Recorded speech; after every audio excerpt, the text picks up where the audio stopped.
মহানবী সাল্লাল্লাহু আলাইহি ওয়াসাল্লামের মেরাজে কি আল্লাহ তাআলাকে দেখেছিলেন? বিশুদ্ধ মত হলো তিনি আল্লাহ সুবহানাহু ওয়া তাআলাকে সরাসরি চর্মচক্ষু দিয়ে দেখেননি, তিনি জিবরিলকে দেখেছেন এবং আল্লাহর সাথে তার কথোপকথন হয়েছে। আসসালামু আলাইকুম। কোরআনুল কারীমে রাব্বুল আলামিন বলে যে সুম্মা দানা ফাতাদাল্লা ফাকানা কাওয়া কাউসাইনি আও আদনা, অতএব এই সময় তিনি তার মহান প্রভুকে দেখেছেন। এবং হযরত ইবনে আব্বাস রাদিয়াল্লাহু তাআলা আনহু তিনি বলেন যে রাআইতু রাব্বি আযজা ওয়াজাল, অর্থাৎ মেরাজের রজনীতে প্রিয় নবী সাল্লাল্লাহু আলাইহি ওয়াসাল্লাম রাব্বুল আলামিনকে দেখেছিলেন। এবং রাসূল সাল্লাল্লাহু আলাইহি ওয়াসাল্লাম আরও বলেছেন যে যারা জান্নাতে যাবে তারা সকলেই রাব্বুল আলামিনকে দেখতে পাবে।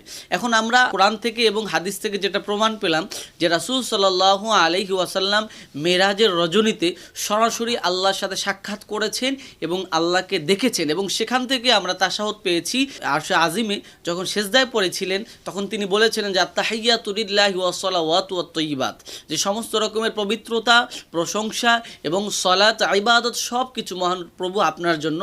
তখন কিন্তু রাব্বুল আলামিন রাসূল সাল্লাল্লাহু আলাইহি ওয়াসাল্লামকে বলেছিলেন যে আসসালামু আলাইকা আইয়ুহান নাবিয়্যু ওয়া রাহমাতুল্লাহি ওয়া বারাকাতুহু।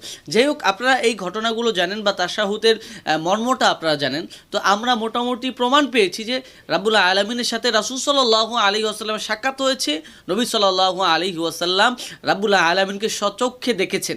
এখন যেখানে কোরআন বলতেছে, মানে অনেকে এখন আমাকে হয়তো গালি দিবেন বা বলতে চাইবেন যে আপনি বেশি পণ্ডিত হয়ে গেছেন, শায়েখ আহমদুল্লাহ চিতে আপনারা বেশি বুঝেন। দেখেন, আমাদের মধ্যে কিছু সমস্যা আছে, আমরা শায়েখ পূজারি হয়ে যাই, অনেকে পীর পূজারি হয়ে যাই। এই দুইটা জিনিস থেকে আমাদেরকে বের হয়ে আসতে হবে।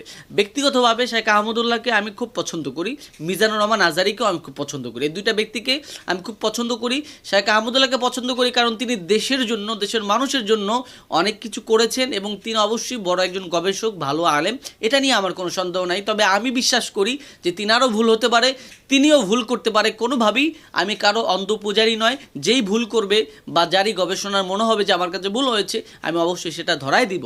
এবার আসুন যে আম্মাজান আয়েশা সিদ্দিকা রাদিয়াল্লাহু তাআলা আনহুর বর্ণনা একটি হাদিস আছে, সেখানে আম্মাজান আয়েশা বলেছে যে রাব্বুল আলামিনকে সরাসরি পেয়ারা নবী সাল্লাল্লাহু আলাইহি ওয়াসাল্লাম দেখে নাই।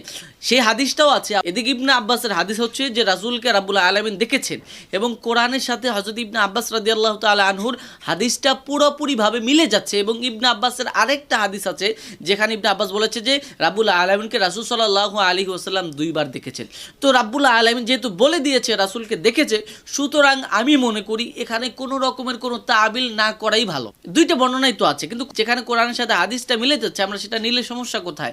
এক, যে জিনিসটা মানলে বললে রাসূল সাল্লাল্লাহু আলাইহি ওয়াসাল্লামের শানটা আরো ঊর্ধ্বমন হয়, আমরা সেটা না বলে অনেক সময় দেখা যায় যে আমরা কেন এটা করি জানি না, যেটা বললে মানে একটু রাসূলকে কিভাবে নিচে নামানো যায় এরকম অনেকেই পায়তারা করি। দেখেন, এই জিনিসগুলো আসলে আমি ব্যক্তিগতভাবে মনে করি যে ঠিক না। হ্যাঁ, এবং রাসূল সাল্লাল্লাহু আলাইহি ওয়াসাল্লামের ক্ষেত্রে অবশ্যই আমরা সেই বর্ণনাটা নিব যেটা কোরআনের সাথে মিল, এবং সেই বর্ণনাটাই বলবো যেটা রাসূল সাল্লাল্লাহু আলাইহি ওয়াসাল্লামের শানকে সহজ জায়গায় স্থির রাখে, রাসূলের শানের উপর যেন কোনোভাবেই কোনো আঘাত না আসে।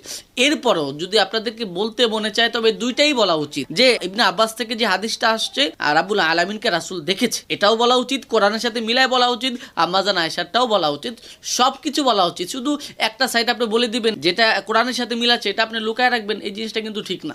তো যাই হোক, আমার কথা হচ্ছে যে অবশ্যই নবী সাল্লাল্লাহু আলাইহি ওয়াসাল্লাম রাব্বুল আলামিনকে দেখেছেন এবং আল্লাহর পরই নবীর স্থান, সমস্ত নবীর আগে আমাদের নবী, এবং নবী সাল্লাল্লাহু আলাইহি ওয়াসাল্লামের দুরূদ রাব্বুল আলামিন স্বয়ং নিজে পড়েন এবং সবচেয়ে বেশি নবীজির শান এবং আজমতকে রাব্বুল আলামিন বুলন্দ করেছেন। ওয়ারফা'না লাকা যিকরাক, যে আমি আমার নবীর শানকে সবচেয়ে উচ্চ করেছি। এবং রাব্বুল আলামিন রাসূলকে রহমাতাল লিল আলামিন বানিয়েছেন, অর্থাৎ রাব্বুল আলামিনের যা কিছু সৃষ্টি আছে সমস্ত সৃষ্টির জন্য রাসূল রহমাতাল লিল আলামিন। সে রহমাতাল লিল আলামিন অবশ্যই রাব্বুল আলামিনকে দেখেছেন, এটা নিয়ে আমরা সন্দেহ না করাটাই ভালো।